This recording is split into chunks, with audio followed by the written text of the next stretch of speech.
Roxxy Sims here, and I have a speed build for you today. Today I am building a neutral starter home. And what I mean by a neutral starter home is that typically I put a little bit of personality into the starter homes that I make, kind of, specific styles and everything. For this starter home, I just kind of wanted to make the colors very neutral, the decorations very neutral, nothing too wild and crazy about it. I wanted to make it to where it's kind of anybody could move into it. The thought is that this was an older home. It was a bit dated, a little run down. So a flipper comes, they buy it, they put like a few $1,000s into updating the place. They make it, of course, very neutral so that it couldn't possibly offend anybody. And, neutral appeals to the most buyers and all of that. So yeah, so that's what they did. They come in, they flip it, and now they're selling it. And this is the outcome. So whenever I was decorating this house, of course I had to go with the, under $20,000 budget, which is super difficult for me because I like to put in a lot of stuff.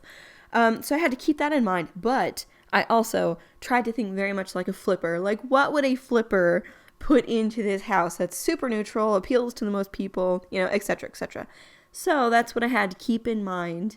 And really, I actually don't like flippers that much in real life. I mean, hey, don't get me wrong. If that's how you make your money, that's cool. The only thing I don't like about flippers is when they buy a really cool old house and then kind of rip out everything that's cool about it, Because restoring those old features is really expensive. So a lot of the time they just rip it out and put something new in, and that hurts my heart.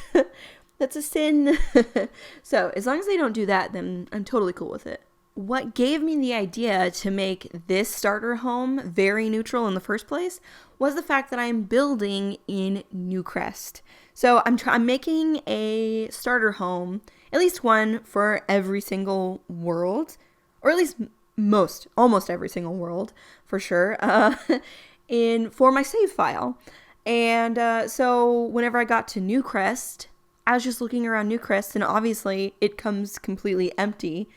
So neutral just, it kind of made sense for this world.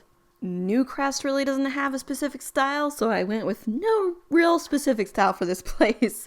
And it's, you'll be happy to know you have like 500 simoleons left over if you put it on this lot. So, that's not too bad, especially because I put in a television and a computer. I always try to put those two things into even my starter homes, even though it's really, really difficult to do so because they are so expensive. I just feel like they're so useful, and so I really don't want to leave them out. A computer is really necessary. Like, you use it so much, and there's like specific things you can only do on a computer. But the television is also really nice because let's say your sim needs a little fun, but they're also hungry. I love the fact that you can watch television while your sim is eating, and it brings both up, Doing those like two things at once, super helpful. But if you would like your sim to have more money, you could totally get rid of the television and the curtains. It'll bring you a lot more money. Debug definitely helped me keep the price down a lot. I always use debug whenever I'm making a starter home because a lot of the decorations like plants and stuff like that are free or very, very cheap. Hey, sorry I haven't had a video in a while though, guys. Life is happening. There's job stuff going on. I don't have time to explain all that in this video because it's very short. It's only a starter home. But I will definitely explain all that in my next video, which will be out on Saturday, so 1 week from today. I have an Oasis Springs community lot, a Mount Komorebi, a huge Mount Komorebi community lot. Actually, the Oasis Springs community lot is big too. It's like 50 by 50. And I have a home for the kind of city-ish area of Brindleton Bay coming up. The builds are done.